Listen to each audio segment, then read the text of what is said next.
മുഅ്മിനാത്തിൽ ഗാഫിലാത്തി, ഇല്ലാത്ത വ്യഭിചാരാരോപണം നടത്തുക 7 വൻ ദോഷമാണ്. അശ്ശഹ്റു, അക്കൂട്ടത്തിൽ വ്യഭിചാരത്തെ പറഞ്ഞിട്ടില്ല. വളരെ ചിന്തിക്കണം. അക്കൂട്ടത്തിൽ പറഞ്ഞില്ല. വ്യഭിചാരം വലിയ മോശം തന്നെയാ. അക്കൂട്ടത്തിൽ പറഞ്ഞിട്ടില്ല. അക്കൂട്ടത്തിൽ പറഞ്ഞ അശ്ശിർക്കു വസ്സിഹ്റു, പിന്നെന്താ പറഞ്ഞത്?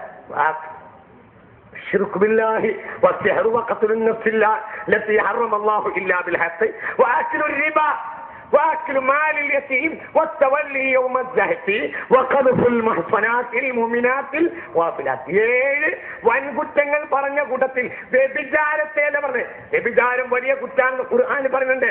ഈ ഹദീസിൽ പറഞ്ഞത് വ്യഭിചാരമല്ല, പിന്നെയോ വ്യഭിചാര ആരോപണമാണ്. വ്യഭിചാര ആരോപണമാണ്. വളരെ ചിന്തിക്കണം. അറിഞ്ഞാൽ പോലും പറയാൻ പാടില്ല. പറയാം ഹാക്കിമിന്റെ മുന്നിൽ, അല്ലെങ്കിൽ സാക്ഷിയെ തീരുമാനിക്കാൻ, അതിന്റെ മസ്ലഹത്തിന് വേണ്ടി നമ്മൾ 3-4 കണ്ടല്ലോ.